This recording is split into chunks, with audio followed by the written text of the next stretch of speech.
muamalah antara suami dan istri. Banyak rumah tangga yang kandas, bahkan rumah tangga yang isinya itu hanya seremonial. Karena mereka itu, naudzubillah min dzalik, tidak dilandasi dengan ilmu tentang menikah menurut Islam. Karena sekali lagi, sering saya sampaikan, ketika di awal pernikahan, orang niat menikah itu bukan untuk bahagia. Orang niat bahagia tidak akan bahagia.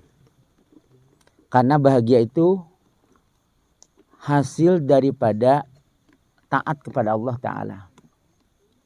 Allah katakan, "Wa man a'radu an dzikri fa inna lahu ma'isatan dongka." Siapa yang berpaling dari az-zikri, maksudnya ajaran Islam, termasuk Al-Quran dan Sunnah, fa inna lahu ma'isatan dongka, maka baginya kehidupan yang sempit. Sempit di sini bukan sempit kurang harta, tidak. Rumahnya luas. Mungkin rumahnya juga ada yang segede kebun binatang gitu kan. Punya landasan helikopter dan yang lainnya. Tapi hidupnya sempit. Gitu. Sempit itu tidak mendapatkan sakinah, mawadah, warahmah. Dan efeknya bukan hanya di dunia. Wa nahsyuruhu yaumal qiyamati a'ma. Kami akan kumpulkan mereka pada hari kiamat dalam keadaan buta. Itu bahayanya kita berpaling daripada ajaran Allah. Di dunia tidak akan tenang, di akhirat akan dalam keadaan buta. Hingga nanti orang itu akan bertanya kepada Allah, Rabbi lima hasyartani a'ma wa qad kuntu basira. Wahai Rabbku, kenapa engkau bangkitkan kami dalam keadaan buta, padahal dulu ketika di dunia kami melihat. Apa kata Allah? Kadzalika atatka ayatuna fanasitaha wa kadzalika al-yauma tunsa. Dulu ketika di dunia datang ayat-ayat kami. Datang karena kita ini dilengkapi oleh Allah. Selain dengan indera, dengan akal. Kita diutusnya Rasul, diturunkannya kitab. Itu sudah sempurna hujah dari Allah Ta'ala. Maka kata Allah, fakadzalika al-yauma tunsa. Maka hari ini engkau dilupakan. Lihat Quran surat Toha ayat 121 sampai 124. Yang tadi saya sampaikan. Nah, ikhwan sekalian, pembahasan kita kali ini masih berkaitan tentang, kalau dulu kita membahas hak suami dan hak istri gitu ya. Yang akan kita bahas sekarang adalah hak-hak bersama antara suami dan istri. Kenapa kita sampaikan hal ini? Karena hak-hak antara suami dan istri itu sudah digariskan oleh Islam yang harus ditunaikan oleh masing-masing dari suami dan istri tersebut dengan sebaik-baiknya. Dan Rasulullah SAW telah menggariskan, ya Allah Subhanahu wa Ta'ala dan Rasulnya telah menggariskan jalan atau manhaj yang harus kita tempuh.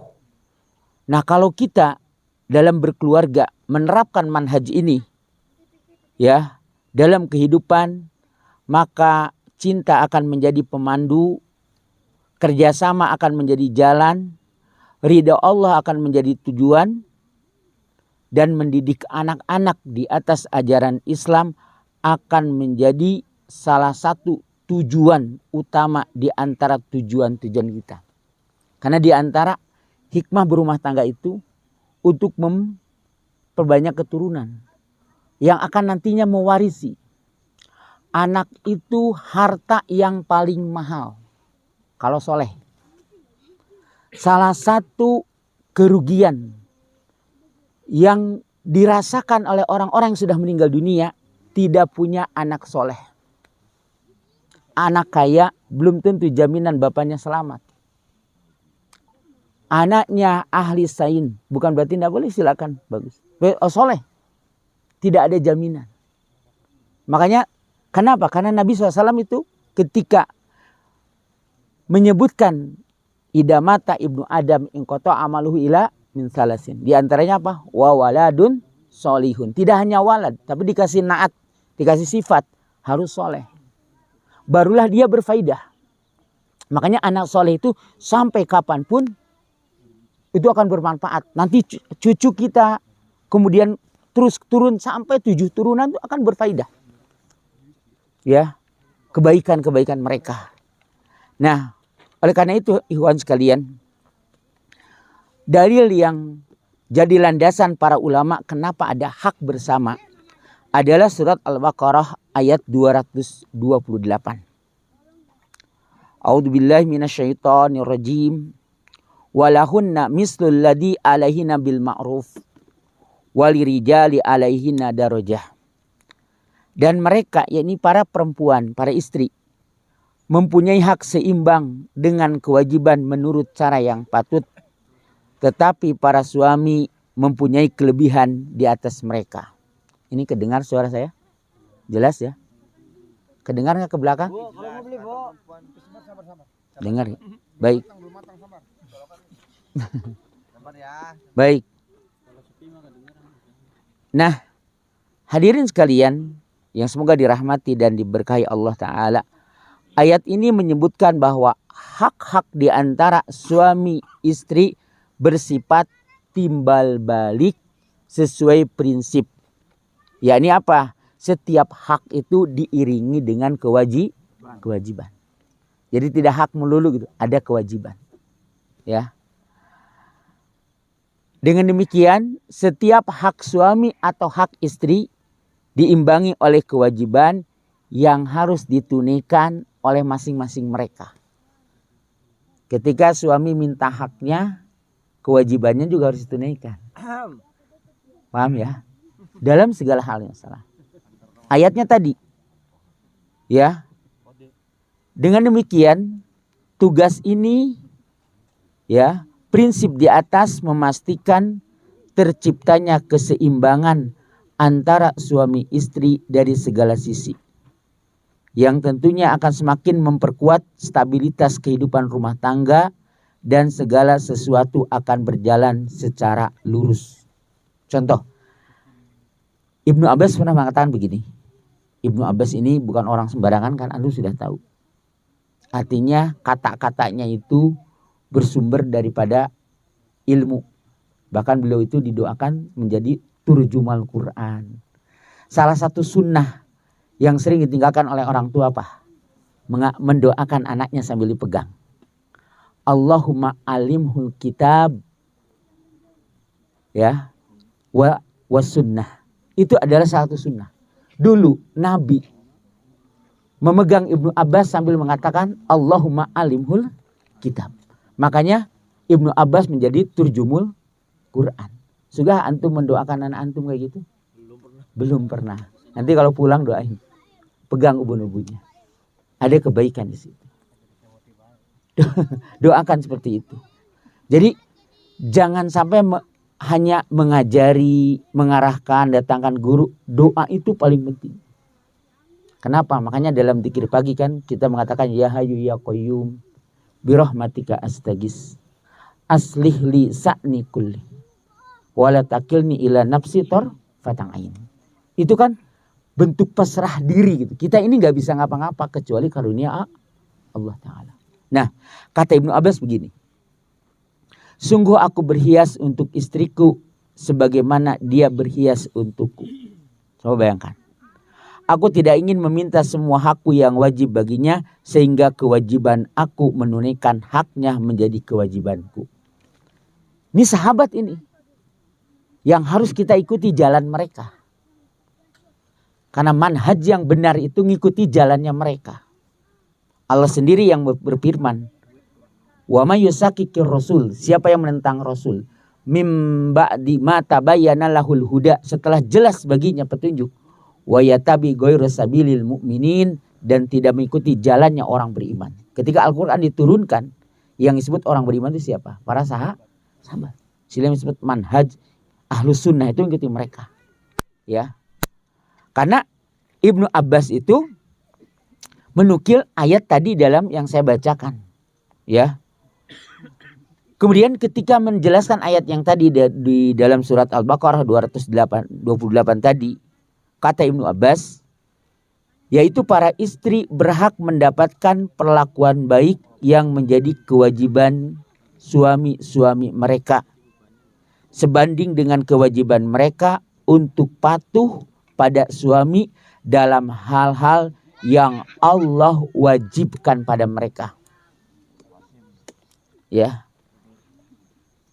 Kemudian kalau menurut Ibnu Zaid, ulama juga, beliau mengatakan kalian bertakwa kepada Allah terkait para istri seperti halnya mereka wajib bertakwa kepada Allah terkait kalian. Jadi takwa ini jadi landasan. Takwa itu bukan sekedar sholat gitu ya. Atau apalagi hanya baju koko. Bukan itu. Jadi aplikasi dalam hidup yang seselaras dengan aturan-aturan Allah itu yang disebut takwa. Jadi orang beriman itu nggak boleh takwa itu cuma hanya di masjid Islam itu ya. Harus menjiwai seluruh kehidupan dia. Termasuk tadi hubungan suami istri, dalam pekerjaan yang malam diceritakan itu. Dalam apapun bentuk sosial ke masyarakat, takwa itu jadi panduan. Jadi takwa itu bukan hanya sekedar hanya ucapan gitu, tidak. Dari aplikasi. Nah, kalau Imam Qurtubi, ini saya sebutkan dulu perkataan ulama itu, karena ini bukan dari saya gitu loh. Ini dari ulama. Saya hanya menyampaikan ke antum. Ya, kata beliau, ayat ini mencakup semua hak suami istri. Ini langsung di bahasa Indonesia kan, supaya tidak terlalu panjang. Kalau pakai bahasa Arab panjang nanti ya, dapatnya sedikit. Nah, oleh karena itu Ikhwan, ada beberapa hak suami istri. Di sini saya cantumkan ada 11 hak antara suami dan istri. Mudah-mudahan cukup sih ya. Selesaikan aja semua ya. Baik. Yang pertama, hak antara suami dan istri itu saling menjaga amanah. Bisa dipahami ya? Yang pertama apa? Saling menjaga amanah. Masing-masing di antara suami istri harus bisa dipercaya bagi pasangan. Tidak mengkhianati pasangan dalam hal sekecil apapun. Tidak boleh. Tapi harus paham. Jangan sampai ada yang kayak gini, mohon maaf. Ustadz, kalau suami tidak menyetorkan semua penghasilan itu termasuk selingkuh, saya katakan bukan. Selama suami sudah mencukupi istrinya dengan layak, dengan patut. Paham ya? Kemudian suami tidak memberikan semua, tidak masalah. Kenapa? Karena suami itu ada kewajiban menafkahi keluarganya. Kalau misalkan keluarganya sudah tidak punya pencaharian. Itu wajib laki-laki itu. Berbeda dengan istri. Kalau istri nggak wajib. Misalkan ada istri disuruh bapaknya bekerja. Ada seorang anak wanita disuruh bapaknya bekerja. Bapaknya menginginkan gaji anaknya. Nggak dikasih nggak dosa. Tapi kalau laki-laki berdosa. Kan suami itu harus berinfak juga tanpa sepengetahuan istri. Di antara yang disebutkan oleh Nabi, sab'atun yudilluhumullahu fi dhilli yauma la dhilla illa dhilluh.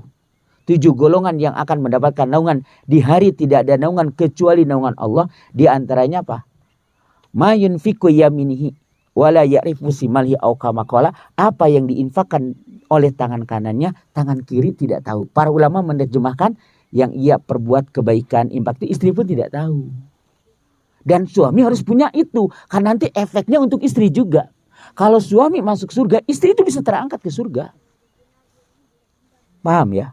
Jadi keperbuatan suami seperti itu. Jadi jangan memponis tanpa ilmu gitu loh. Kan banyak yang kayak gitu, selingkuh katanya. Salah. Bukan itu selingkuh itu. Bisa dipaham ya? Nah, bukan berarti khianat seperti itu. Ya. Nah, kemudian karena suami istri mirip seperti dua sekutu, sehingga amanat, ketulusan, kejujuran, dan keikhlasan di antara dua pihak sangat diperlukan dalam segala persoalan kehidupan mereka berdua yang bersifat khusus maupun umum. Kalau antum mau merujuk, ini ada di kitab Al-Silsilah Az-Zahabiyah, jilid pertama halaman 82, tapi bukunya bahasa Arab. Ya, baik. Itu yang pertama, ikhwan. Jadi saling menjaga amanah. Insya Allah kalau seperti ini hidup suami istri itu tenang. Kan banyak yang sedikit-sedikit ditelepon lagi di mana Bi gitu kan. Sedang apa, sama siapa gitu kan. Karena itu nggak percaya itu tuh. Betul nggak? Iya. Nah, hidup seperti itu Ruwet itu, betul nggak? Betul nggak? Ruwet, ruwet betul kata. Apa? Ganggu acara. Lagi ngomong ya seperti itu ya. Baik. Ya. Kemudian yang kedua, Ikhwan. Yang kedua itu hak bersama adalah saling mencintai dan saling menyayangi. Ya. Masing-masing dari kedua belah pihak harus memiliki cinta yang tulus sebesar mungkin untuk pasangan dan kasih sayang yang timbal balik sepanjang hidup. Jadi jangan 3 bulan. Honeymoon itu sepanjang hidup. Bahkan sampai surga. Betul. Dalam Islam tuh kayak gitu. Makanya ketika saya khutbah nikah itu saya sampaikan seperti itu. Kalau 3 bulan, 3 tahun, rugilah kayak gitu, betul nggak? Rugi seperti itu. Karena kelak itu pertanggungjawaban itu berat. Makanya harus semua saling. Makanya Allah Ta'ala katakan, kita sering baca ayatnya dalam surat apa? Ar-Rum. Wa min ayatihi an khalaqalakum min anfusikum azwaja. Dan di antara tanda-tanda kebesarannya ialah dia menciptakan pasangan-pasanganmu dari jenismu sendiri. Nah ini, alhamdulillah kita ini diciptakan istri kita dari golongan manu. Coba kalau dari jin gimana? Pas datang nggak ada, ngilang. Kalau zaman Nabi Sulaiman boleh nikah sama jin. Itu syariat Nabi Sulaiman. Jadi syariat Nabi itu nggak sama. Likuli ja'alna minkum sir'ata wa min haja. Seperti itu. Ada. Itu Ratu Bilqis itu jin itu. Iya jin. Jadi banyak juga. Jadi kalau kita mah jenis kita sendiri. Jadi bersyukurlah kita. Oh Allah alam. Gak ada penjelasan. Allah alam. Karena kalau nanti jin itu akan nampak. Di surga itu jin akan nampak. Gak seperti sekarang digambarkan jin itu seperti apa gitu. Yang menakutkan kayak gitu. Allah alam siapa yang ngelihat jin itu ya. Kayak gitu. Kemudian litaskunu ilaiha. Nah ini supaya kalian tentram kepadanya. Supaya cenderung kepadanya. Makanya begini. Kalau ada orang pacaran mengatakan saya mencintaimu sehidup semati, itu bohong. Jangan percaya. Gak akan pernah hadir rasa itu kepada orang yang belum menikah. Karena kata Allah ini. Kata Allah bukan. Makanya banyak yang pacarannya 3 tahun, nikahnya 3 bulan. Betul nggak? Sama-sama ganteng, sama-sama cantik, sama-sama kaya. Betul nggak? Penghasilannya miliaran. Betul nggak? Tapi nggak bisa tenang hidupnya. Apa kayak gitu? Karena sekali lagi, sering saya sampaikan. Makanan enak bisa dibeli, tapi enak makan Allah yang ngasih. Hotel mewah bisa disewa. Tapi nikmat tidur itu hanya Allah yang ngasih. Ya. Kata Allah, wa ja'ala bainakum mawaddata warahmah. Nah, dijadikannya rasa kasih sayang itu setelah terjadi pernikahan. Maka harus dirawat cinta ini gitu. Sampai ajal dipisahkan. Kenapa? Sering disampaikan bahwa menikah itu ibadah terpanjang. Sholat berapa jam kita sholat? 5 menit beres, betul nggak? Puasa 13 jam. Haji itu cuma 5 hari Pak. Apalagi yang nafar awal. Bisa 4 hari. Ya 5 sampai 6 hari paling banyak. Umroh apa cuma 2 jam. Kalau lowong 1 jam juga beres. Betul. Tapi menikah itu sejak antum mengatakan qabil tu nikahaha wajawajtuhu atau wajawajtuha. Aku terima menikahnya atau menikahnya dengan dia. Itu sampai raga dipisahkan, itu ibadah semua. Jangankan sholat barengnya, apa-apanya. Sampaikan hubungan suami istri saja bernilai pahala. Nyucikan piring aja berpahala. Betul nggak? Wah semuanya banyak sekali pahala itu. Makanya kalau tidak dibangun dari saling mencintai, saling menyayangi, rugi hanya capek dunia. Karena harus jadi memperberat timbangan. Makanya tadi di awal dalam ayat nanti saya jelaskan ya. Penting kita seperti ini ya. Dan kata Allah, inna fi dzalika laayatil liqaumi yatafakkarun. Sesungguhnya yang demikian itu ada tanda-tanda bagi orang yang mau berpikir. Jadi tidak hanya sekedar nikah itu formalitas. Makanya nikah itu ibadah, nggak boleh kita ini ada orang misalkan nikah dengan non muslim. Dan sekarang udah dibebaskan di para Madinah itu boleh. Itu bahaya itu. Dan itu bisa murtad itu orang kayak gitu. Ya. Nah, kemudian Nabi pernah mengatakan begini. La yurham ma la yarham. Tidak akan disayangi yang tidak menyayangi. Kepada semua, terlebih-lebih kepada istri. Kepada suami. Tidak disayang oleh Allah ketika orang tidak menyayangi pasangannya. Ini penting. Saling menyayangi, saling membela seperti itu. Itu yang kedua. Kemudian yang ketiga adalah saling mempercayai. Nah tadi itu, ini penting. Suami percaya pada istri, istri percaya kepada suami. Karena hari ini tuh sampai ada suami itu pasang CCTV di rumah, betul nggak? Pasang apa gitu kan? Kenapa? Karena nah itu saling percaya itu sudah hilang, ya. Nah, masing-masing di antara suami istri itu saling percaya tanpa disertai sedikit pun keraguan dalam kejujuran, ketulusan dan keikhlasan. Kenapa?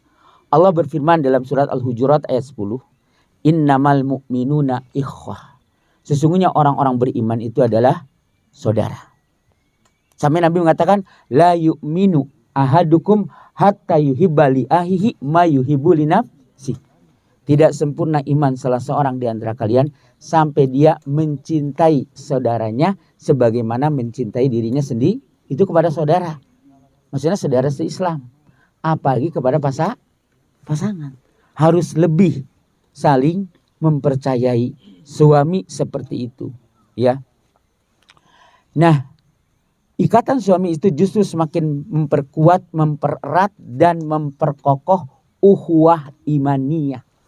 Jadi jangan disebut ukhuwah imaniyah itu dengan teman-teman saja. Dengan orang lain saja. Itu dengan istri harus lebih kuat. Makanya tadi kan dasarnya adalah kita ini ibadah kepada Allah.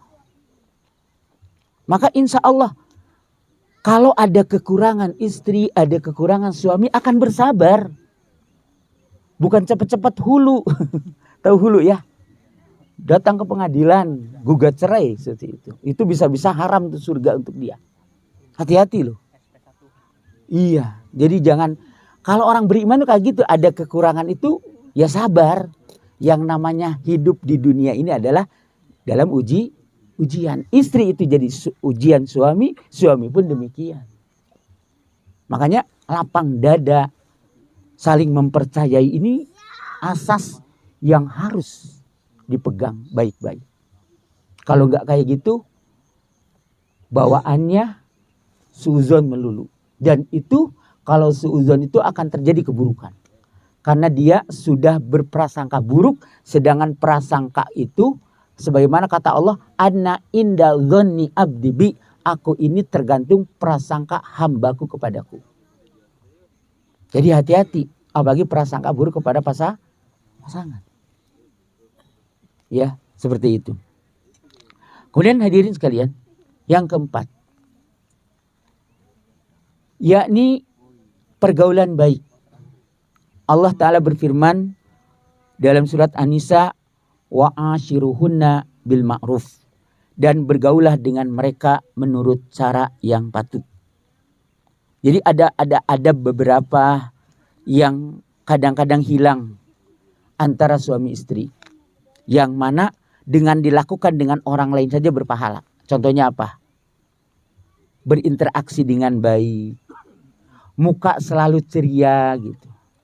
Jadi kalau kita ada masalah di kantor, ada masalah di tempat bekerja, di tempat usaha, jangan dibawa ke rumah.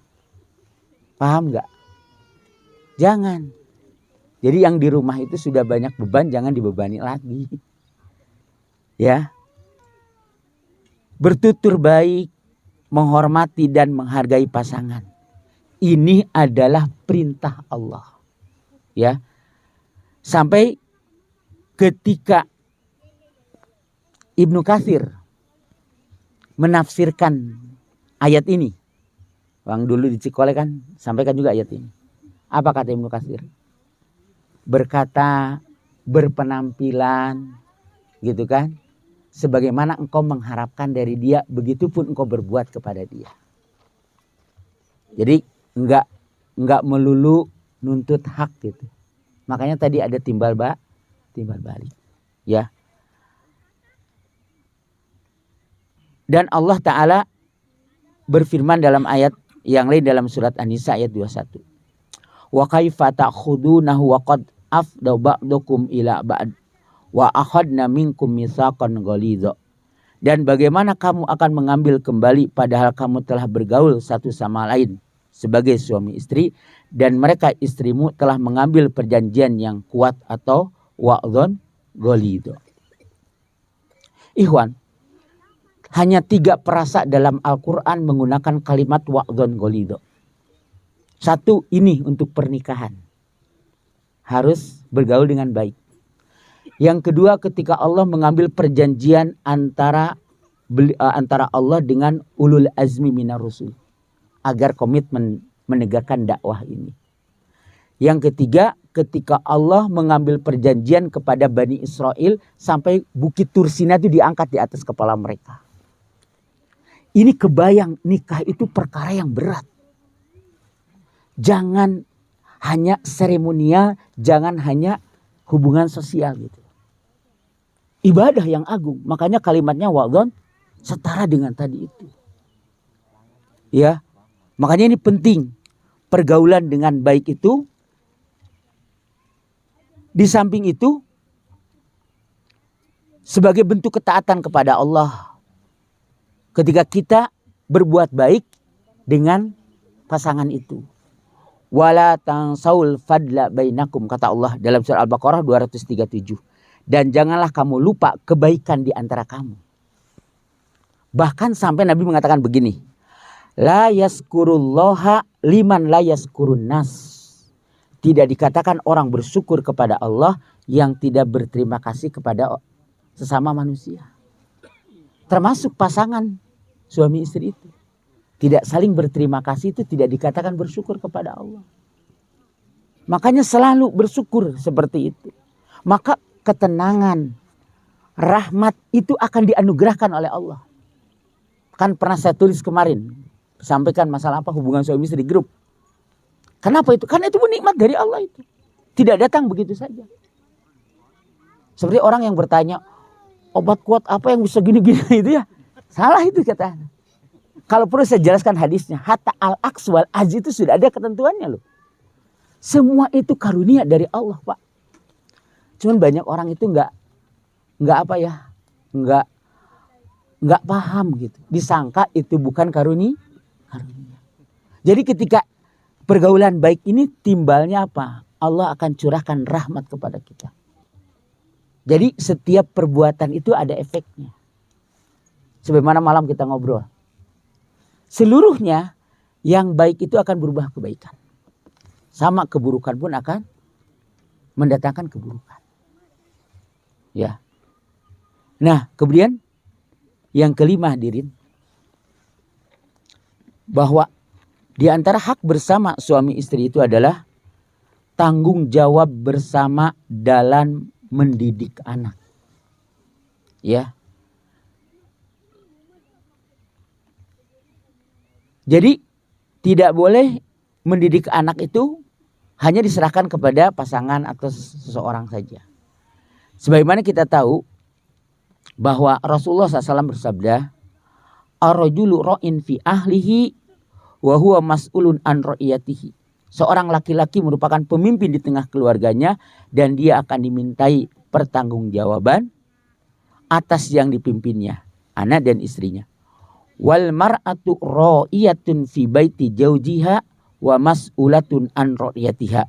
Wanita adalah pemimpin di rumah suaminya dan akan dimintai pertanggungjawaban atas yang dipimpinnya. Jadi semua ini, makanya begini. Harus dihindari itu diantaranya jangan sampai ada konflik suami istri itu anak itu ngelihat gitu. Kenapa? Karena ini akan jadi cermin. Ini akan jadi contoh. Ingat, kalau ngajar kita hanya butuh ilmu yang kita kuasai tentang yang kita ajarkan. Paham gak? Tapi kalau ngedidik itu dengan perilaku, dengan contoh. Paham gak? Makanya sebut ada fakultas tarbiyah itu. Ada di sana itu belajar ilmu psikologi, belajar manajemen. Karena lingkupannya luas. Tidak hanya ngajar, tok. Kalau ngajar semua orang bisa. Tapi ngedidik ini yang paling mahal. Nah, ngedidik itu butuh keteladanan. Makanya kalau ada permasalahan, misalkan suami mau nasihati istri, jangan depan anak-anak. Agar wibawa ibu itu tidak hilang. Ketika misalkan istri mau protes kepada bapaknya, jangan di depan anak-anak. Agar wibawa seorang ayah sebagai pemimpin keluarga itu tidak hilang. Lakukan berdua di tempat khusus. Sabar. Seperti ini ketika mendidik anak itu. Saya sudah sampaikan tadi. Salah satu penyesalan terbesar seorang ayah atau seorang adalah ketika tidak punya anak yang soleh. Dan mendatangkan atau menjadikan anak soleh itu harus butuh pengorbanan. Makanya kenapa wanita itu harus di rumah?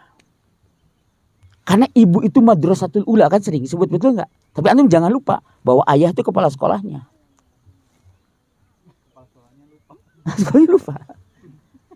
Sering ahwat itu merasa kok ahwat terus yang wajib taat kepada suami kan gitu ya? Betul nggak? Tuh betul katanya. Sebentar. Nih yang tadi ngatain betul, yang tadi ngatain betul punya anak berapa? 4. Anaknya 4. Berapa? Enggak, ini benar saya nanya berapa? 4. Ibu itu wajib taat hanya seorang kepada suami. Tapi yang wajib taat kepada ibu 4 orang tadi. Ayo, makanya harus seperti itu gitu loh, ngebangun itu. Anak itu paling wajib taat kepada ibu dulu. Sebelum pada ayah. Tapi istri wajib taat kepada suami. Bahkan surga neraka istri itu ada di ketaatan suami. Diulang, aduh. Iya. 3 kali ya. Iya, jadi anak istri itu wajib taat hanya 1 kali. 1 kan? Sementara kalau seorang ibu itu punya anak tadi katanya 4. 4 orang wajib taat kepada ibu tadi. Sebanding nggak dengan 1? Nah, 4-1 itu. Itu enggak kalah kalau mas 1 mah ya. Kayak kemarin Persib kan menang tuh pas 1. Nah, jadi seperti itu gitu loh. Kalau itu berjalan dalam kehidupan rumah tangga, insya Allah surga dunia akhirat itu. Makanya para ibu itu harus berilmu. Makanya tempat mereka di rumah itu karena untuk mendidik itu. Bukan berarti nggak boleh sekali-kali keluar, ya silakan saja. Kan yang terbaik itu mereka seperti itu. Karena mendidik, tugasnya mendidik anak-anak, bagian suamilah yang mencari nafkah. Ya, bukan bagian istri. Paham ya? Makanya itu kewajiban yang sebanding itu kalau seperti itu. Makanya wanita pun sama akan dimintai pertanggungjawaban dalam mendidik anak-anak itu. Karena nanti itu kalau hisaban pertama untuk wanita itu sholat, kedua adalah ketaatan kepada suami. Kalau suami selain sholat tanggung jawab kepada keluarga seluruhnya. Berat, iya. Lebih berat suami. Bahkan suami itu kalau mau masuk surga istrinya masih dihisab nggak bisa. Nunggu, tertahan dulu. Bagaimana pertanggungjawaban dia? Makanya kenapa laki-laki lebih besar haknya dari istri itu, wajib taat itu seperti itu. Sampai-sampai Nabi mengatakan, lau amartu ahadan ayas juda li ahadin la amartul mar'ata antas juda li jaujiha. Kalau aku membolehkan seorang itu sujud kepada seseorang. Asbabul wurud hadis ini tuh dulu itu sahabat Mu'adz itu pulang dari Syam. Mendapati orang-orang itu sujud kepada pendetanya. Oh, tiba-tiba dia menyelongkrong sujud gitu. Pada Nabi larang, kan nggak boleh sujud. Makanya kita itu kalau menghormati orang itu jangan bungkuk-bungkuk, nggak boleh itu. Ya, biasa saja gitu. Ya, kalau ngangguk nggak apa-apa gitu kan. Apalagi seperti itu. Ya. Makanya sampai Nabi mengatakan, lau amartu, kalau aku dibolehkan untuk memerintah untuk sujud, la amartul mar'ata antas judali jauh jiha. Karena wanita itu masuk surga itu jika suami rela. Makanya dalam hadis dikatakan, kalau ada seorang istri wafat, suaminya ridho, bukan ridho mau nikah lagi, ridho akan kesolehan, akan perilaku sehari-harinya, dan itu tidak bisa hadir kecuali dari hati, maka wajib wanita tadi masuk surga. Paham ya? Istri, maksudnya istri bukan wanita. Kan kalau wanita nggak menikah nggak ada wajib kepada suami. Betul nggak? Yang wajib itu adalah istri. Itu seperti itu. Nah, dalam mendidik anak ini penting. Kenapa saya sering sampaikan? Anak soleh itu invest yang paling mahal tadi saya katakan. Kita lihat di dalam tafsir Ibnu Katsir tentang di dalam surat Kahfi tentang Nabi Khidir mendirikan benteng itu. Kan itu tersimpan harta. Itu sebabnya orang tuanya soleh. Anak pun dapat faidah. Makanya kalau kita ingin anak kita soleh, berusahalah kita ini. Berusahalah kita dulu gitu, nyolehkan dulu. Ya sama-sama gitu. Bukan berarti saya juga udah tidak gitu ya, sama dengan antum. Berusaha. Nanti efeknya kepada anak. Nah, mafhum mukhalafahnya. Jadi dalam kaidah usul itu ada mafhum muwafaqah, ada mafhum mukhalafah. Kebalikannya, jika anak itu soleh maka faidah luar biasa. Makanya Imam Syafi'i itu ketika menjelaskan ayat dalam surat An-Najm ayat 39. Wa alaisa lil insani ila masa. Tidak ada bagi seseorang kecuali hasil usahanya. Kata Imam Syafi'i, anak itu hasil usaha orang tua. Apapun bentuk kebaikan itu akan ngalir. Dikuatkan dengan salah satu hadis ada di dalam Sahih Fikih Sunnah di bab mayan tafa'u bihil mayyitu. Bab apa yang bermanfaat dengannya mayit. Di antaranya hadisnya itu tadi anak soleh. Berdasarkan dalilnya gini. Inna atyaba ma'akulu rajul min kasbihi.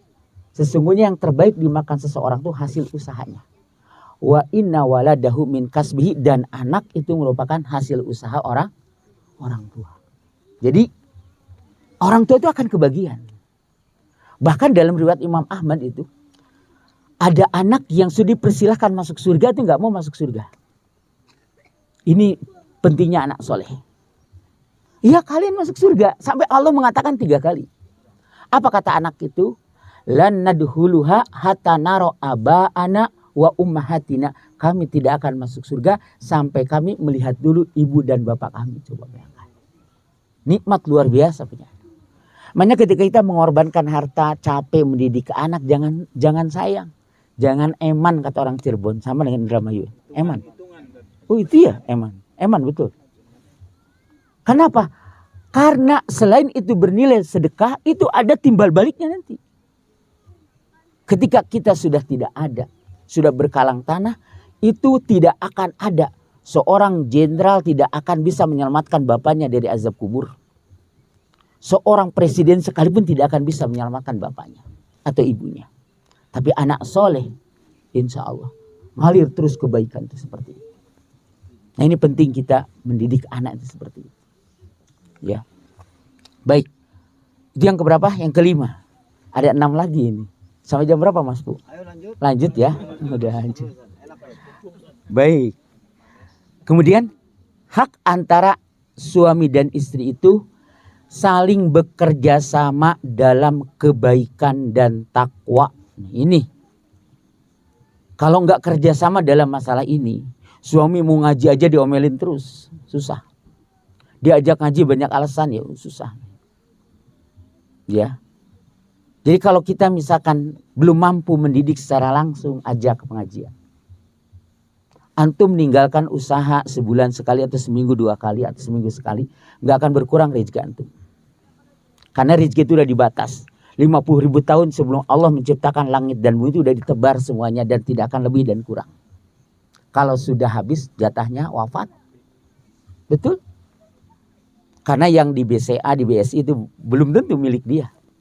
Kan banyak yang dibawa lari, betul nggak? Iya, jamaah-jamaah kita di Bandung itu bukan ratusan juta, miliaran nih dibawa itu. Saya sampai ngelus dada, Ustaz kalau cuman 100 atau 20 juta mah, lah biarin. Ini mah sekian ratus. Ya, kita cuman hanya bisa menghibur mereka. Udah insya Allah jadi kebaikan nanti di akhirat. Kayak gitu. Daripada dia ngedumel terus hilang malah. Betul nggak? Ada kakek-kakek, si kakek ini 1M. Dibawa lari itu. Di Cipaganti dulu kan pernah ada perusahaan Cipaganti itu. Ada travel, ada apa itu. Itu ratusan miliar. Jamaah-jamaah di Bandung itu banyak tertipu impes bodong kayak gitu. Nah, hati-hati. Dan bukan uang 1-2 juta. Ingat ikhwan, yang kita korbankan atau yang kita ditipu apapun tidak hilang sebenarnya kalau kita ridho. Di akhirat itu tidak ada yang hilang. Hatta antum, mohon maaf ya, ngehina orang dengan pandangan itu gimana namanya? Kita itu ngelihat orang dengan mata sinis misalkan. Oh itu datang. Di hari kiamat itu dihisab itu. Akan dibayar itu. Apalagi dengan fulus tadi. Antum ngomong di grup misalkan atau di mana? Di Facebook atau apalah medsos mencela seseorang. Apalagi yang dicelanya misalkan ulama apalagi sudah wafat. Wah itu tambah berat. Karena antum bukan ulama jarah wa ta'dil. Kalau ulama jarah wa ta'dil itu dibolehkan karena ada istilahnya ada kapasitasnya gitu untuk menyelamatkan orang. Kalau kita ini siapa? Nah ini hati-hatilah. Jadi jangan sampai mudah seperti itu ya. Baik. Kemudian berikut lagi. Dan ikhwan sekalian, takwa kepada Allah dan amal soleh yang dilaksanakan suami istri secara bekerja sama adalah simpanan terbesar orang tua untuk melindungi anak-anaknya. Ini tuh semacam asuransi terjamin. Orang senang kan bayar asuransi, betul nggak? Iya, hari ini tuh hampir seluruh rakyat Indonesia bayar asuransi. Betul, makanya rumah sakit penuh terus. Kenapa? Kan udah percaya ke itu. Maka Allah kirim sakit. Bener. Gimana keyakinan? Iya. Jangan yang lain-lainnya. Ya. Karena gini Pak. Kesolehan anak-anak itu, kesolehan orang tua itu akan berefek kepada anaknya. Sebagaimana tadi saya jelaskan.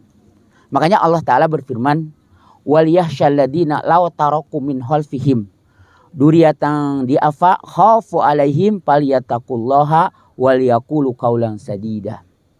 Dan hendaklah takut kepada Allah orang-orang yang sekiranya mereka meninggalkan keturunan yang lemah di belakang mereka, yang mereka khawatir terhadap kesejahteraannya. Oleh sebab itu hendaklah mereka bertakwa kepada Allah dan hendaknya mereka berbicara dengan tutur kata yang benar. Kenapa?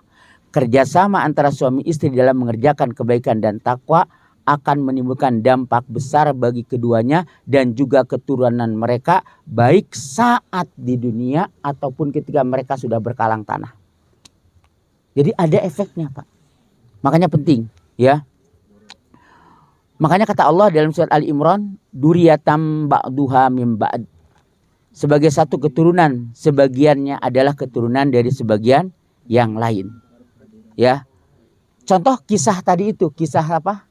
Kisah Nabi Khidir ketika mendirikan benteng, kan kata Nabi Musa, kalau mau engkau law syi'ta la takhadha alaihi ajra, kan gitu. Kalau mau engkau ambil upah mendirikan ini. Tapi kata Nabi Khidir menjelaskan alasan tersebut.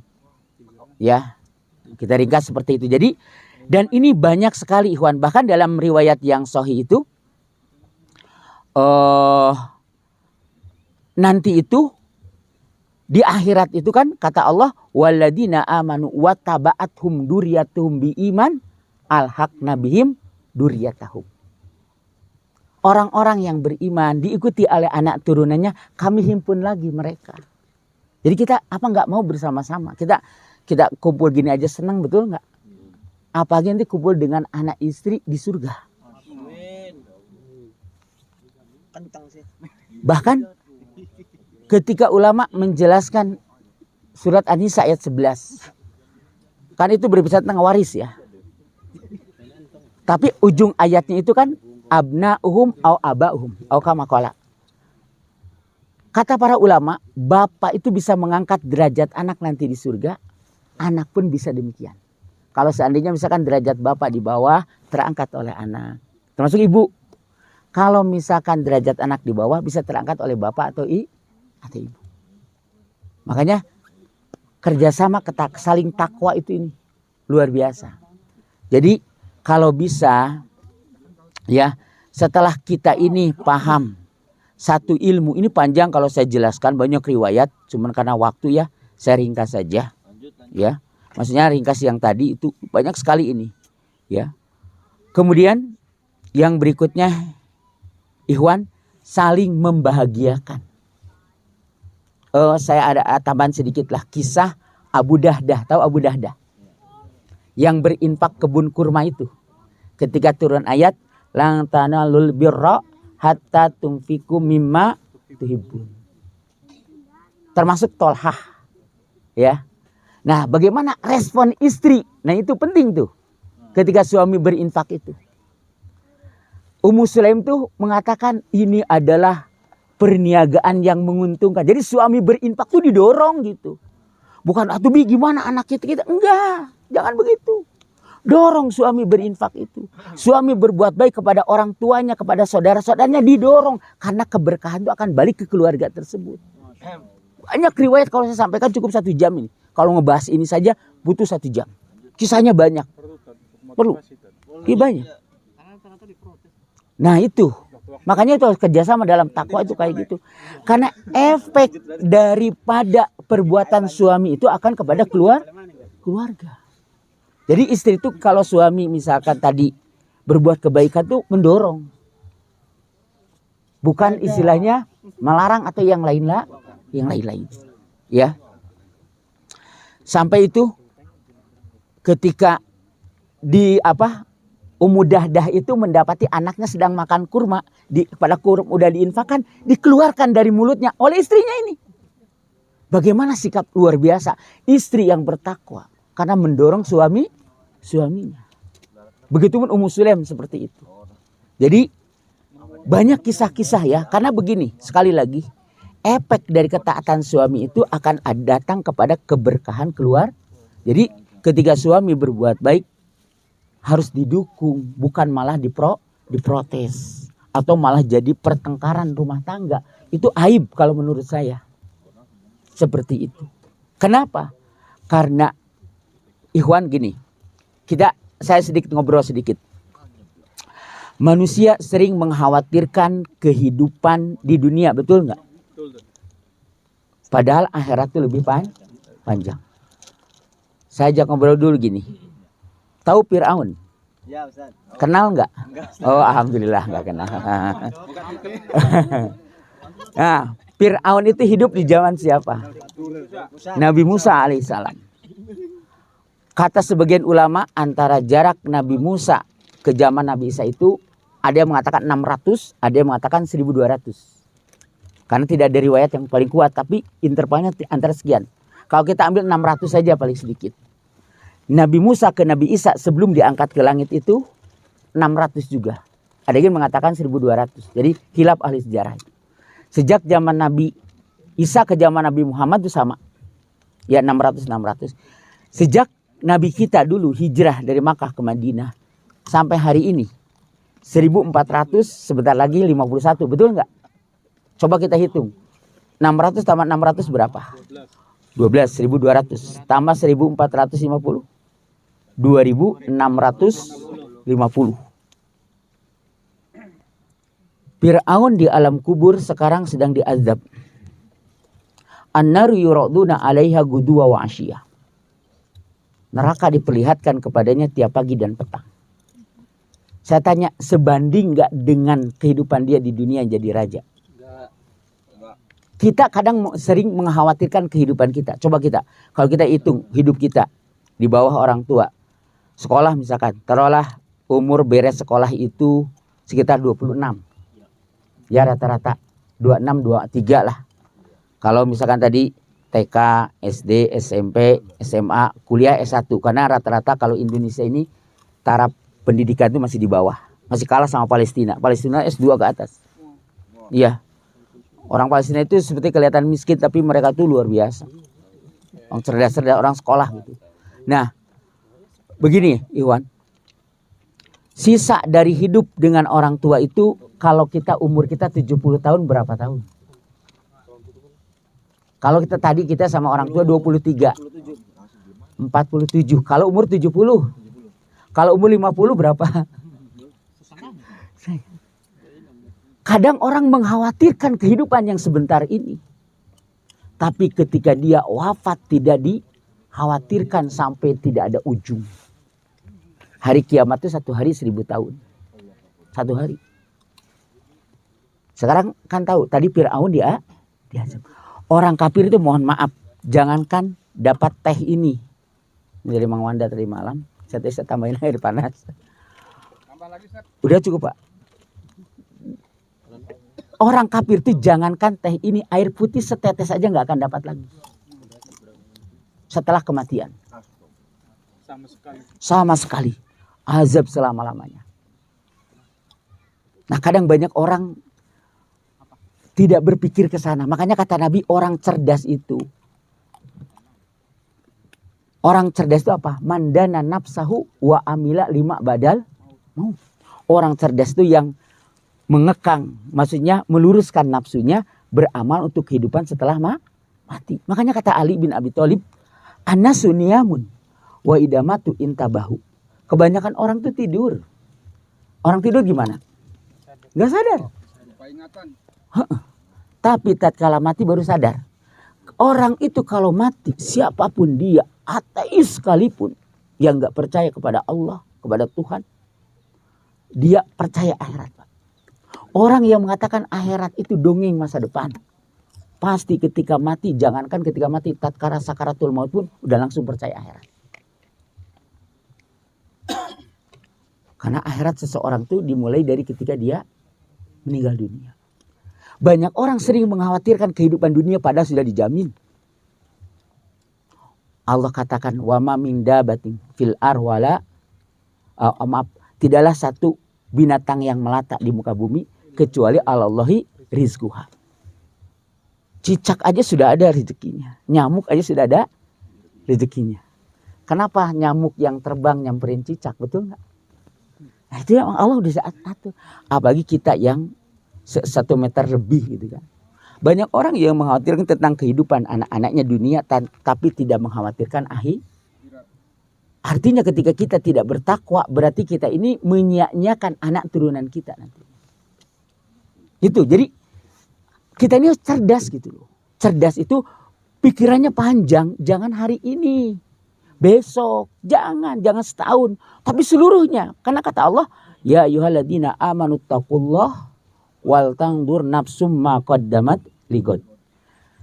Dalam istilah orang Arab, ligod itu bisa besok, hari Senin, bisa sepekan, bisa nanti setelah kematian. Artinya harus mempersiapkan. Makanya kan kalau antum nih ada guru nih. Kan kalau guru itu harus bikin RPP, harus bikin silabus, betul nggak? Ada promes dan sebagainya. Ada protap dan yang lain. Iya.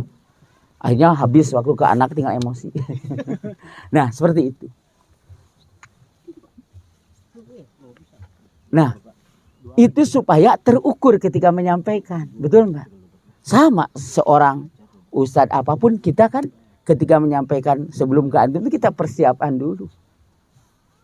Makanya kalau ustadz banyak buku itu bukan banyak duit karena emang butuh gitu. Paham nggak? Oh ustadz banyak sekali bukunya karena anak kan gak itu. Yang namanya buku bagi ustadz itu kayak minuman kayak makanan. Gitu. Makanya kalau kita beli kitab tafsir itu nggak 1, 2. Kan orang hanya tafsir Ibnu Katsir itu banyak. Bisa 100-an itu kitab tafsir itu. Karena memang taat kepada Allah itu harus diusahakan. Harus mau berkorban gitu loh, paham gitu. Seperti itu, ya. Baik. 10 menit lagi. Ada soal jawab gitu ya? Atas 10 menit sama soal jawab. Nanti kita 15 menit. Oh, baik. Kemudian yang ketujuh, hak suami istri adalah saling membahagiakan. Jadi bahagia jangan sendirian gitu. Ya. Oh, kalau makan enak bareng. Oh iya. Kalau udah punya istri itu bareng, jangan ceritanya. Paham nggak? Ceritanya aja. Antum makan sate, istri cuma dapat kabarnya doang. Makan duren. Ah. Cium nih. Supaya didulak. Iya.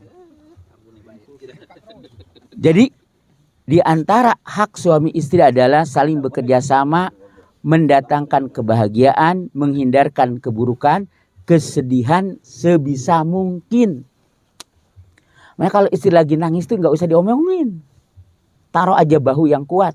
Biarin dia. Wanita itu kayak gitu. Kalau udah habis dia itu plong. Ada orang lagi nangis dia omongin dia tambah. Dia nggak ngerti orang itu kayak gitu. Ya, jangan gitu ya. Nah, kita tahu Abu Darda itu pernah mengatakan begini. Abu Darda sahabat Nabi. Beliau berkata kepada istrinya. Jadi Abu Darda ini satu-satunya orang yang tidak pernah berselisih dengan istrinya sepanjang hidupnya. Sampai istrinya itu tatkala didatangi setelah wafat Abu Darda ingin dipinang oleh Muawiyah, dia itu saya ingin ketemu lagi dengan Abu Darda di akhirat. Dia menjanda, rela menjanda. Kenapa? Karena saking solehnya perilaku Abu Darda itu.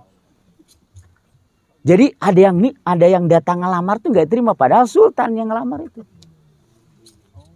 Iya, Abu Darda itu karena saking terkesan dengan perilaku suaminya.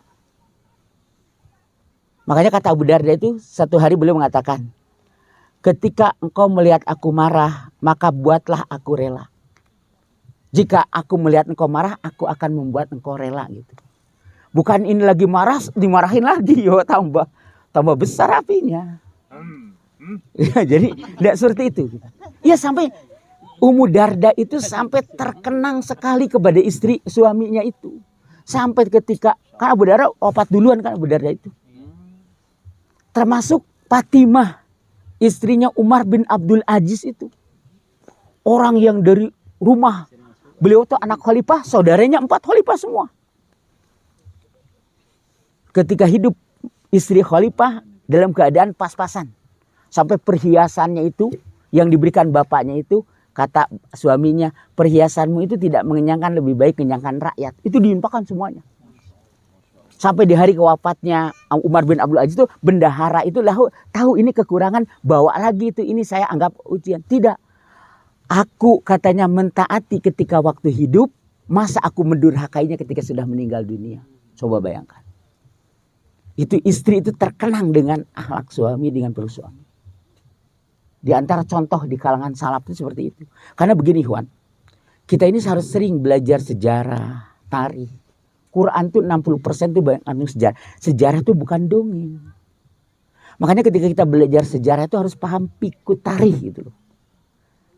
Pelajaran daripada sikap ini, dari kisah ini. Ambil pelajaran. Jadi guru itu ketika ngajarin sejarah itu cuma baca doang, enggak. Oh, misalkan bercerita tentang perang Badar nih. Gimana nih 313 bisa mengalahkan 1000 pasukan infanteri yang lengkap dengan persenjataan. Kita ajari itu di balik itu. Ini yang membuat ini adalah pertolongan Allah pertama. Disebabkan apa? Keimanan mereka. Berbeda ketika perang Uhud. Kenapa terjadi begini? Jadi anak itu atau siapapun yang dengar sejarah itu cakrawanya terbuka. Jadi betul-betul jadi pelajaran. Makanya para ulama itu ada yang sampai nulis buku sirah itu segini. Namanya Syiarul Alam An-Nubala. Sekitar banyak. Segini. Ya saya baru lihat. Saya ya artinya kan kita beli prioritas itu kitab-kitab yang ini. Kalau itu kan banyak dari yang lain gitu kan. Seperti itu. Karena untuk bacanya juga susah. Waktunya itu masalahnya. Betul nggak? Baik. Jadi ini saling membahagiakan tuh. Hingga efeknya itu luar biasa gitu loh. Sampai tadi ketika wafat pun masih terkenang dengan siapa? Dengan suami tersebut. Karena akhlak suami. Sama suami pun seperti itu gitu ya. Kalau ingin nanti, kalau suami makan, mohon maaf ini ya. Kalau suami istrinya meninggal, maaf, dia menikah lagi, nanti dikumpulin di akhirat itu kalau sama-sama masuk surga. 4 kumpul 4. Kumpul 4, 10 kumpul 10. Kalau meninggal, kalau bukan cerai. Tapi kalau istri dengan yang terakhir. Suami terakhir. Kayak Ummu Salamah, Abu Salamah itu solehnya luar biasa. Tapi nanti bersama Rasulullah SAW. Nah itu bedanya itu antara istri. Makanya tadi banyak terkenang istri-istri yang rela menjanda itu. Sampai Muawiyah itu pernah berkata begini kepada istrinya Abu Darda.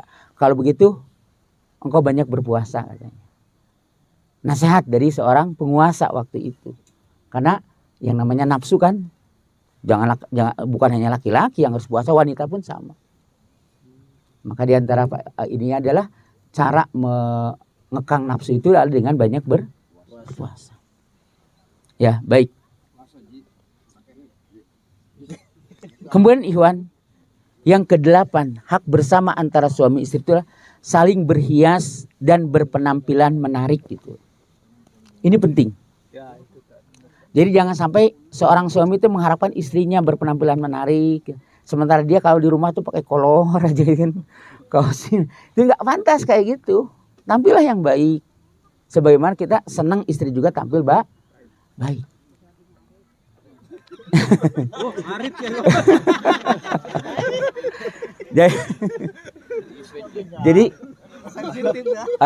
Jadi gini ya, kadang-kadang memang ada beberapa yang harus kita dalam masalah penampilan ini.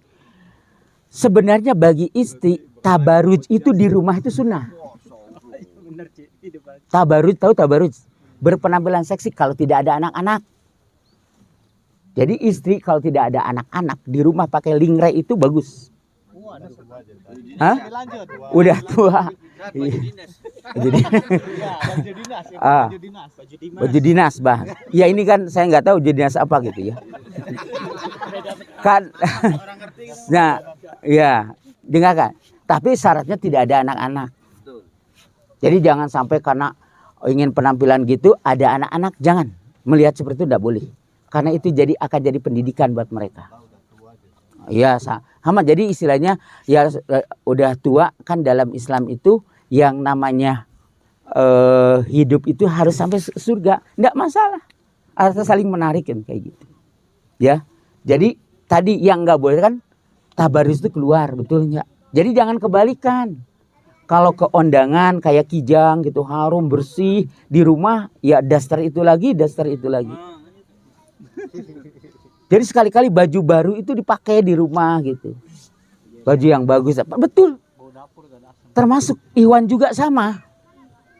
Jadi kita ini jangan nuntut saja gitu. Kita juga harus berpenampilan seperti itu gitu ya. Baik. Saling menarik ya, ini banyak riwayatnya, cuman saya ini kan karena waktu. Berapa menit tadi? 5 menit lagi. Ini panjang ini. Drone. Kemudian saling menjaga pasangan. Yang ke-9 itu saling menjaga pasangan. Ya. Jadi seperti halnya syariat mendorong istri memenuhi ajakan suami untuk berhubungan badan kapanpun ketika suami menginginkan, kecuali jika istri sedang haid atau sakit. Seperti itu pula suami wajib menjaga diri istrinya semampunya. Karena salah satu tujuan menikah itu untuk menjaga pasangan. Maka kenapa dalam masalah itu ada adabnya gitu, supaya sama-sama terpenuhi. Paham ya? Jadi tidak boleh misalkan hanya salah satu pihak saja, pasangan pun harus terpenuhi. Ini dalam Islam itu perintah Allah loh ini. Ya, jadi saling menjaga apapun itu bentuknya ya. Dan kalau dalilnya sudah ada. Kemudian yang berikutnya, yang ke-10, saling menutupi kesalahan pasangan. Pasangan suami istri itu manusia. Yang namanya manusia itu pasti ada kelebihan, ada kekurangan. Tidak ada yang namanya sempurna kecuali mungkin Nabi. Betul nggak?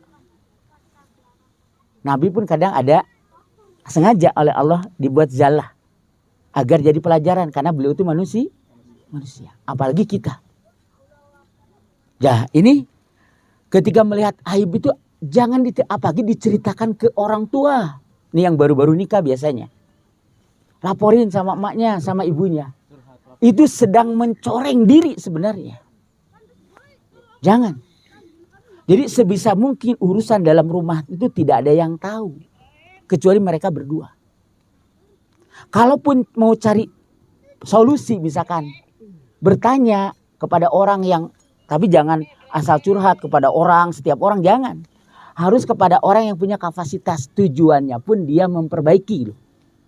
Kan banyak hari ini tuh yang nulis di sosmed, nulis di status dan sebagainya. Itu justru akan mendatangkan keburukan bagi keluarga tersebut.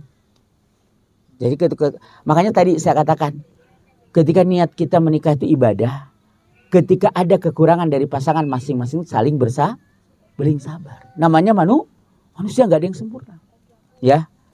Dan yang terakhir ikhwan, karena waktunya sebenarnya ini masih panjang, saling menjaga rahasia, apapun rahasianya. Paham ya? Ini mah gak usah terlalu dijabarkan. Panjang sebenarnya. Dalilnya banyak. Ya. Karena tadinya kan kita kajiannya untuk malam tuh ya. Nah seperti itu. Baik, itu saja mungkin ada 11 poin antara hak-hak. Kalau mau diperjelas panjang lebar mungkin bisa nanti di kajian yang waktunya panjang. Ya. Karena saya tadinya rencananya ingin membahas juga bagaimana membahagiakan suami dan bahagian istri. Menurut syariat gitu. Paham gak? Jadi kita ini harus berlandaskan perintah Allah dan Rasulnya. Insya Allah akan bahagia kalau sesuai dengan. Ya, baik. Mungkin ada pertanyaan? Syukran Judan, Ustaz. Terima kasih atas penjelasannya. Ada sedikit pengumuman, mohon diperhatikan. Untuk yang pertama, akan ada kajian Thalabul Ilmi nanti hari Senin tanggal 3 Juni. Hari Senin tanggal 3 Juni pengajian Thalabul Ilmi yang biasa diadakan di Masjid Al-Furqon, Haur Gelis. Insya Allah yang akan mengisi Ustadz Abu Yahya. Mudah-mudahan disempatkan untuk bisa kumpul hadir di Taman Surga berikutnya. Baik, untuk selanjutnya ada sesi tanya jawab atau pertanyaan bagi Ikhwan atau Ahwat atau ibu-ibu yang bisa bertanya nanti bisa disampaikan. Dari Ikhwan ada? Enggak? Ya. Bismillah, Assalamualaikum warahmatullahi wabarakatuh, Ustaz. Assalamualaikum warahmatullahi wabarakatuh. Izin bertanya, Ustaz. Kita sering melihat fenomena di sinetron tuh, Ustaz. Maksudnya bisa menjadi pelajaran buat kita semua ketika seorang suami menasehati istri, lalu istri berkata, berkata balik, maksudnya lah kayak bener baik gitu. Kayak udah bener aja tuh. Jadi sebenarnya bagaimana sikap seorang istri ketika emang dinasehati seorang suami yang emang suaminya ya emang kalau nyari suami yang bener mah nggak ada yang sempurna suami mah ya, karena sempurna mah milik rokok. Ya. Dan bagaimana sikap suami ketika emang mendapati istri seperti itu, Ustaz? Syukran jazakumullah, Ustaz. Jadi makanya tadi harus kerjasama dalam takwa. Ketika seorang istri itu mengharapkan kebaikan dari Allah, maka ketika dinasehati suami itu, maka dia mendengarkan dengan baik. Karena suami itu bertanggung jawab sampai akhirat. Ketika antum diakadin dulu, itu ayat ya ayyuhalladzina amanuku anfusakum wa ahlikum naro itu berpindah dari mertua ke pundak suami. Jadi suami itu tanggung jawabnya sampai akhirat. Oleh karena itu, yang pertama, istri itu harus mendengarkan dengan baik. Dan suami ketika menasihatinya dengan cara yang baik. Dan tidak di hadapan anak-anak. Agar menjaga wibawa keduanya. Kemudian, kalau istri ngomong seperti itu, doakan saja. Semoga Allah memberikan hidayah. Nggak usah sama-sama emosi. Karena gini, hati itu kadang-kadang dia itu mungkin saja ada waktu, kondisi yang kurang tepat hingga dia ngelawan gitu. Makanya kalau ada masalah dalam rumah tangga itu jangan pengen beres ketika itu, ketika terjadi masalah. Biarin aja dulu. Nanti ketika ada waktu tenang, kalau bisa duduk bareng gitu kan.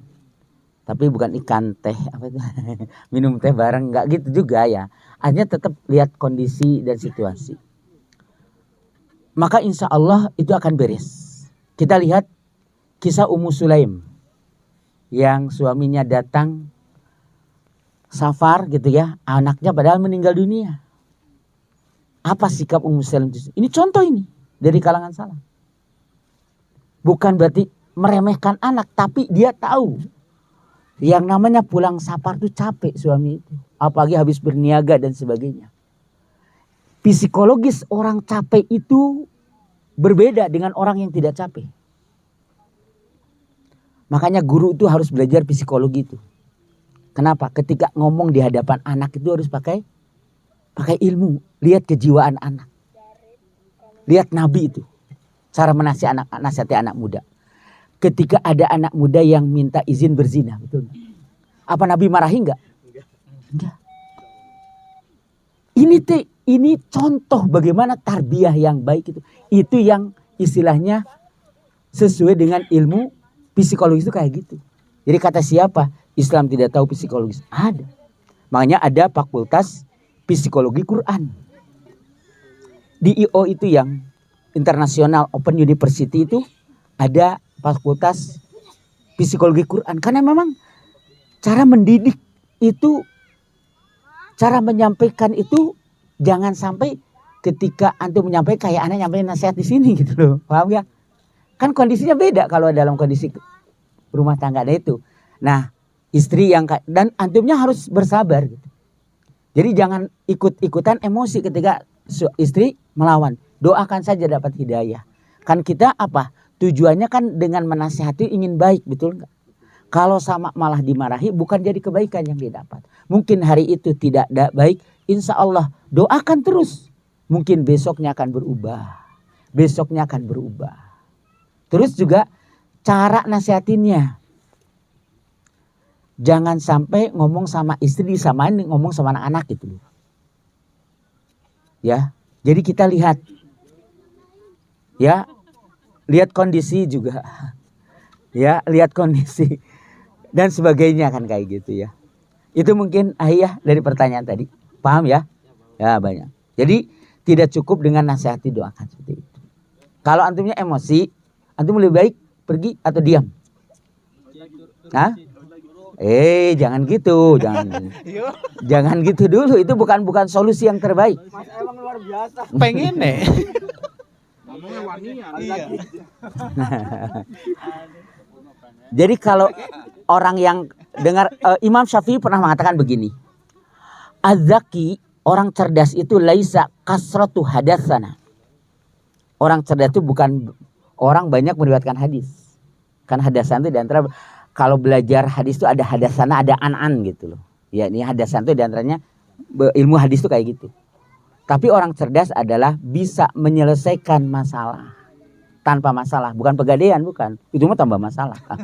Ya, ini jadi harus ya dengan kepala dingin dan sebagainya. Meskipun jangan sampai gini loh, masalah hari itu pengen beres hari itu ndak usah, ndak masalah. Kan sabar itu di situ, berpahala sabar itu di situ. Sabar itu ada 3. Sabar dalam taat. Sabar menjauhi maksiat. Sabar ketika menanggung perasaan atau sesuatu yang tidak mengenakan. Termasuk sakit, termasuk permasalahan tadi. Ada misalkan pembangkangan dari istri. Itu perlu disabari. Dan dengan sabar seorang suami itu bisa saja Allah itu turunkan rahmat. Akhirnya istrinya berubah. Makanya para salaf itu kan kayak gitu. Ketika mendapati istrinya sudah macam-macam, kendaraannya agak bermasalah, mereka enggak menyalahkan anak istri itu introspeksi diri. Mungkin saya nih yang melanggar hak Allah. Mungkin saya yang pertama melakukan perbuatan dosa, tapi tidak sadar bahwa itu kalau para salaf tuh kayak gitu mendapati balik kepada diri dulu. Maka akhirnya Allah perbaiki semuanya. Seperti itu. Allahu a'lam. Enggak ada yang lain? Hak satu lagi, pertanyaan satu lagi karena waktunya udah hampir mencapai jam 7. Buat ibu-ibu ada pertanyaan? Enggak apa-apa, curhat terbuka saja biar bapak-bapaknya juga dengar. Mangga? Ada? Iya. Enggak ada, kalau enggak ada kita limpahkan lagi ke ada.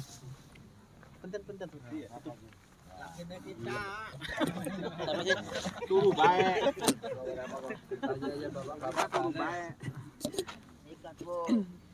Bismillah. Assalamualaikum warahmatullahi wabarakatuh. Ustaz, mau bertanya.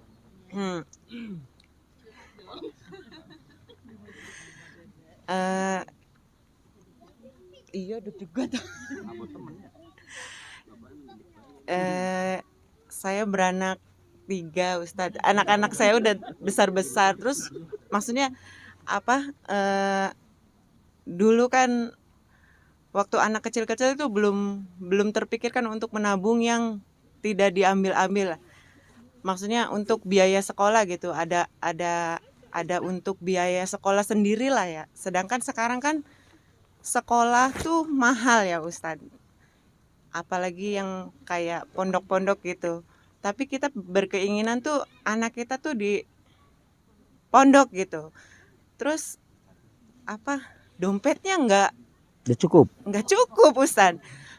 Kata Ustadz kan tadi sudah dijamin rezekinya. Tapi gimana usahanya kalau mendadak gitu kan, misalnya besok masuk sekolah anak tapi kita nggak pegang uang gitu Ustadz.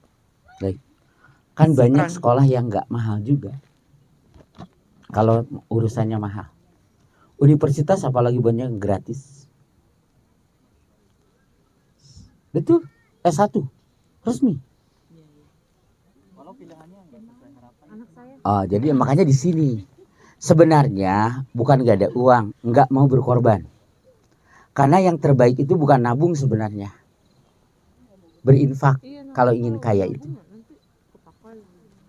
Pendidikan di Indonesia yang buruk itu mengajarkan menabung. Udah ngumpul di bawah orang. Iya, kalau infak itu jaminan dari Allah. Karena tidak ada di dunia ini yang namanya kebetulan. Kenapa dipersulit? Karena sikapnya mempersulit diri. Paham nggak? Allah pun akan persulit. Paham nggak? Paham maksud saya? Jadi jangan mempersulit diri. Ketika tidak masuk ke sini, memang sekarang pondok mahal, yang mahal, yang murah juga ada, betul nggak?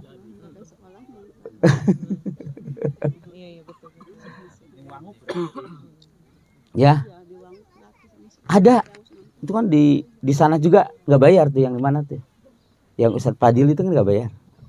Sukra. Sukra ya.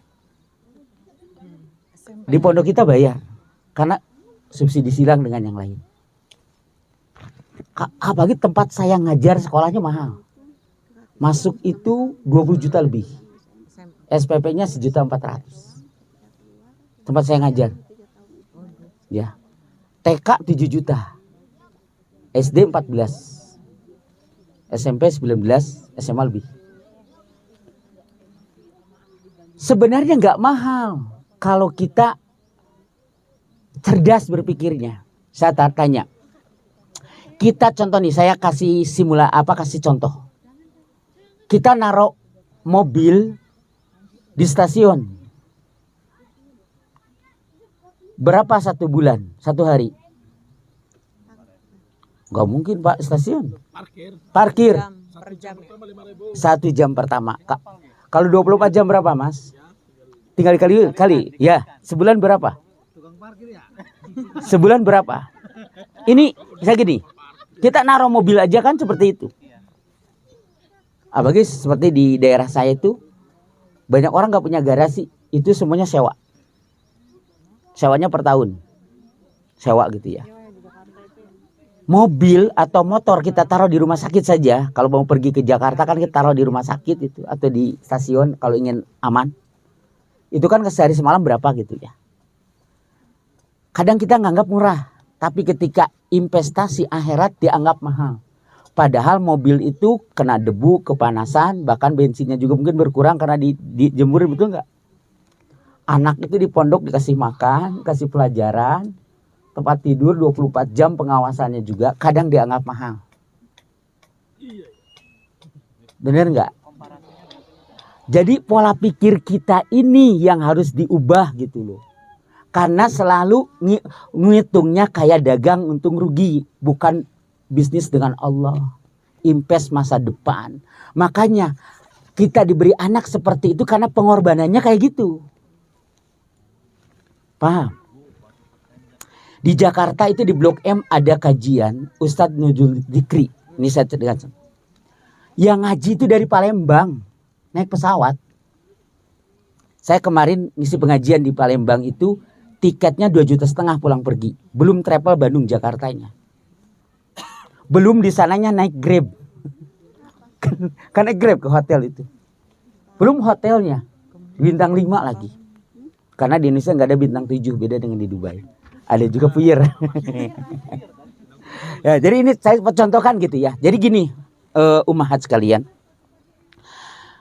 Kalau kita misalkan mau mengorbankan untuk kepentingan anak kita menjual mobil, menjual barang yang ini karena untuk invest akhirat, pasti Allah ganti.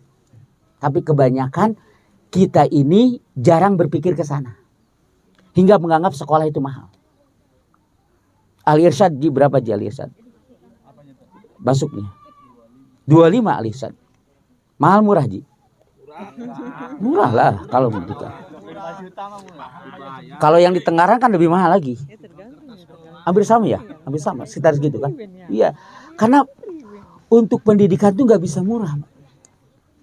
Apalagi pendidikan swasta. Masa parkir saja tadi kayak gitu, guru yang sekolah itu sampai S2, S3.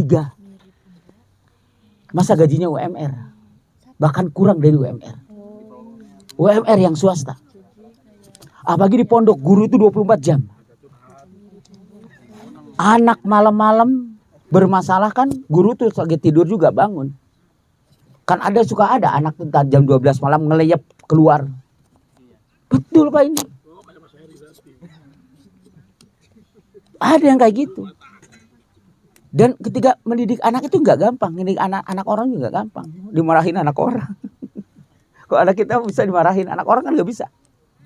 Kita hanya menyampaikan, ngajak bicara, apalagi anak-anak SMA dimarahin aja gelut itu. Betul. Anak SMA itu nggak ada istilahnya kayak zaman kita dulu belajar. Sekarang ini paling mereka ditanya tujuan antum apa seperti itu, terus efeknya gimana. Nah seperti itu. Jadi kembali kepada pertanyaan, ubahlah mindsetnya. Maulah berkorban. Karena itu untuk kemaslahatan kita di masa depan. Ketika kita sudah tidak ada. Mengorbankan uang untuk mendidik anak itu invest paling berharga. Daripada antum dibelikan rumah datang kebakaran hangus. Betul. Banyak orang tuh berpikir kalau untuk rumah, untuk apa, mereka jor-joran. Tapi untuk pendidikan itu sangat pelit sekali. Makanya Allah takdirkan anak-anaknya itu pada ngelawan ke orang tuanya. Betul Pak? Karena gini loh. Dalam satu kaidah itu, al-amal atau pengorbanan itu tergantung, balasan itu tergantung tingkat kesulitannya. Jadi ketika kita menginvestkan mahal, insya Allah hasilnya akan lebih baik. Dan saya lihat, saya punya kawan, anaknya itu 2 di UIM. Murid saya, S2. Yang satu sekarang tinggal di sana karena istrinya masih kuliah di Anahal. Di sana juga. Istrinya masih S1 belum beres. Itu S2 di Madinah. Anak bungsunya jadi dokter. Kakaknya hanya jadi tukang fotokopi pada S1. Saya lihat perjalanan hidupnya karena pengorbanannya luar biasa. Suami istri dokter dua-duanya, dokter hewan. Tapi pengorbanannya luar biasa dan Allah berikan hasil pun luar biasa. Anaknya semuanya ada yang ahli psikologi. Suaminya lulusan Madinah. Jadi Allah itu akan memberi sesuai dengan tingkat pengorbanan kita. Jadi kalau kita hitung-hitungan dalam pendidikan ini, mohon maaf saya tidak berarti menggurui antum masalah ini. Karena memang seperti itulah dalam hidup itu. Karena hidup ini untuk berjuang. Makanya saya sering, jangan eman, jangan sayang kalau untuk pendidikan. Karena itu jelas timbal baliknya. Betul nggak? Coba antum bisa nggak ngedidik di rumah, bisa anak antum bisa sampai hafal Quran, anak antum bisa bersikap seperti itu? Nggak bisa antum. Malah emosi yang terus yang ada, betul nggak? Waktu libur aja banyak emosinya kan antum sama anak, betul nggak? Betul lah. Anak yakin orang tua kayak gitu. Karena banyak yang curhat ke anak. Apa? Enggak saya sebutin, maksudnya banyak. Dan mohon maaf ya, saya ngajar itu di sekolah, nggak hanya di pondok gitu, di sekolah lain juga ngajar. Makanya kadang sering nanya, oh maaf saya lagi di anu gitu kan, seperti itu. Jadi seperti itu banyak. Kok anak saya begini Ustadz katanya. Ya Bu doakan gitu kan. Terus di rumahnya, ya apalagi yang sekolah IT itu kadang-kadang orang tuanya juga nggak sholat. Banyak Pak. Saya tuh sama gini, oh kita ini dianggap bambu, dititipin mereka gitu kan. Bener kayak gitu Pak. Waktu sholat juga orang tuanya nggak sholat kan, jemput tuh sore tuh waktu asar, lupa lah ngobrol kan ya sholat. Pantesan aja anaknya susah gitu kan. Orang sekitar lah, ya sudah zaman cuman ya ketahuan kan kayak gitu. Jadi saya nggak suka ngomong loh, kita ini dianggap babu tuh lihat, mereka juga nggak sholat. Anaknya pengen soleh, orang tuanya nggak soleh, gimana ini? Betul Pak, anaknya pengen hafal Quran, orang tuanya boro-boro menghafal Quran, baca Quran aja seminggu sekali mungkin. Ya mana mungkin anaknya bisa? Harus juga terus seperti itu. Insya Allah. Ya, jadi karena gini Pak, ketika nanti anak kita soleh itu adalah karunia dari Allah. Makanya pengorbanan ini harus kita kerahkan. Dan jangan khawatir tadi dengan rezeki sudah dijamin itu. Betul, tapi kan harus diikhtiarkan, harus dikorbankan gitu loh. Sudah ada, emang yang ada ini punya siapa? Rumah yang ada punya siapa? Kalau ada bencana, kita ngomong apa? Innalillahi wa inna ilaihi. Tahu kan artinya? Artinya kita, istri, rumah, mobil, motor semua milik Allah. Kita mah cuma dititipi. Makanya nanti pertanyaan harta itu dua. Min aina akhadahu wa mimma anfaqahu. Dari mana engkau mendapatkan, kemana engkau belanjakan. Dua. Semuanya akan dipertanyakan. Seperti itu. Itu ya. Jadi jangan sampai menafikan, oh kan Allah sudah jamin, betul udah ngejamin. Cuman kita kan ikhtiar. Nah yang ada itu dikorbankan kayak gitu. Jangan sampai istilahnya, kalau untuk urusan dunia itu semangat sekali gitu ya. Banyak orang sering memperbaiki rumah. Tapi pendidikan anak-anaknya cari yang gratisan. Maka hasilnya pun kayak gitu. Kecuali kalau memang nggak punya kita, nggak masalah gratis. Ya. Kayak kita kalau anak kuliah di UIM itu kan anugerah dari Allah, karena memang bukan hanya kepintaran di sana, tapi juga takdir yang menentukan. Satu anak itu menghabiskan sekitar 700 juta sampai S1 itu. Makanya di sana itu kalau nggak lulus ujian semester dikeluarin. Nggak beda dengan di Indonesia. Orang Indonesia mah nilai C aja kalem aja lah. Datang nanti dosen kan gitu, betul nggak? Oh di sana mah nggak nilai bawah KKM udah nggak bisa lanjutin sekolah itu. Makanya kalau di sana itu S2 juga nggak kayak di Indonesia. Indonesia mah bisa sekolah sebulan sekali juga bisa S2, betul nggak? Di sana mah 4 tahun, Pak. Dan harus hadir terus. Jadi seperti itu. Jadi kayak gitu ya. Jadi ini mohon maaf. Jadi Kita jangan meragukan bahwa Allah yang menentukan semua kita, yang mendatangkan rezeki kepada kita itu. Dan rezeki itu bukan hanya uang. Ya. Jadi kalau misalkan kita nggak mampu di sini, cari yang lain. Paham ya? Banyak orang membuka sekolah gratis itu bukan banyak uang. Tapi mereka ingin beribadah kepada Allah. Di pondok kita itu banyak yang gratis, Pak. Kita subsidikan SPP yang bayar itu dengan mereka. Agar orang-orang dengan itu rahmat Allah turun gitu. Karena mendidik itu tidak hanya dengan perjuangan, butuh bantuan Allah Subhanahu wa taala. Seperti itu gitu. Jangan takut tekor hidup, udah dijamin. Ya. Jadi kita ini jangan takut seperti itu. Karena ada ketakutan bahkan Allah itu akan ngasih tekor. Kenapa? Karena kata Allah, ana indal dhanni abdi bi. Aku ini tergantung prasangka hambaku kepadaku. Iya, mindsetnya harus dirubah, pola pikirnya harus dirubah. Iya, harus optimis. Bangun mental optimis. Makanya sering saya sampaikan kalau saya khutbah Jumat itu di pondok, itu yang kita sampaikan itu tentang optimisme, tentang mental dan sebagainya. Jadi nggak usah lagi menjelaskan hadis ini gitu. Anak-anak mah kita lihat sirah seperti ini, perjuangan Nabi. Bagaimana Nabi optimis coba. Sampai ketika Nabi itu fase Makkah itu kan luar biasa. Tapi apa? Sabarlah. Pertolongan Allah itu dekat, betul nggak? Yang dalam kondisi luar biasa. Tersiksanya, tersakitinya, tapi harapannya luar biasa kepada Allah. Dan bukti itu. Sekarang ini followers Nabi berapa miliar? Betul nggak? Itu kan dimulai dari kecil. Jadi kita ini hidup tuh harus optimis. Jadi yang namanya rezeki sudah dijamin itu bukan kita duduk santai, tetap otak berpikir. Hati tawakal, langkah melangkah gitu loh. Makanya kalau antum berangkat bekerja, antum berdagang, antum apapun aktivitas dunia antum, niatnya ibadah kepada Allah. Soal rezeki itu bukan urusan pembeli, tapi urusan Allah. Yang menundukkan hati orang agar belanja ke antum, itu bukan manusia, Allah. Makanya sering saya sampaikan kepada para tukang ojek online dan ojek pangkalan, gak usah berebut. Rezeki antum tuh bukan di jalur.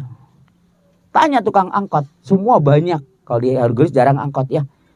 Di Lembang, di Bogor itu Pak angkot itu. Kayaknya menitan, tapi tetap semua setiap hari dapat uang mereka. Karena udah diatur di langit. Tapi manusia itu harus berusaha. Makanya kalau berusahanya niat hanya bekerja itu rugi, nggak dapat pahala. Bahkan ada dosa yang terampuni itu disebabkan lelahnya bekerja. Gitu. Jadi tetap orang beriman itu meskipun sudah dijamin, ya mau berusaha. Berikhtiar sebaik mungkin. Kalau misalkan nggak hasil, ya ada masalah. Kayak kemarin gini, saya contoh nih. Saya tuh lagi ngajar di pondok, Ustaz gimana nih ketemuan gini beli sapi nih. Ya ini saya cerita saja gitu. Kan saya suka dagang. Jadi kita juga sama usaha.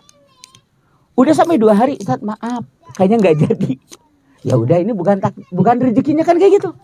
Nggak usah ngomong macam-macam. Oh ganggu aja lagi belajar. Enggak. Kenapa orang yang namanya ikhtiar itu seperti itu? Yang nentuin itu yang di langit. Paham nggak? Nah ini mindset ini ditanam dalam hati, insya Allah tenang hidup antum. Paham ya seperti itu. Jadi kalau kita suuzon, kan katanya udah diatur tapi kok gini, itu berarti suuzon pada Allah. Dirubah mindset. Ya itu aja, mungkin antum mau renang. Kita istirahat. Iya, udah jam 7 lebih ya. Itu dulu mungkin yang bisa disampaikan. Mudah-mudahan nanti kita ketemu lagi di majelis ilmu insyaallah ya. Subhanakallahumma wa bihamdika asyhadu an la ilaha illa anta astaghfiruka wa atubu ilaik. Wal afu minkum. Mohon maaf apabila saya tidak ada maksud menyinggung atau yang lainnya ya. Karena yang namanya ngaji itu kadang kesinggung ya. Jadi maaf ya. Seperti itu. Ya, assalamualaikum warahmatullahi wabarakatuh. Waalaikumsalam warahmatullahi wabarakatuh.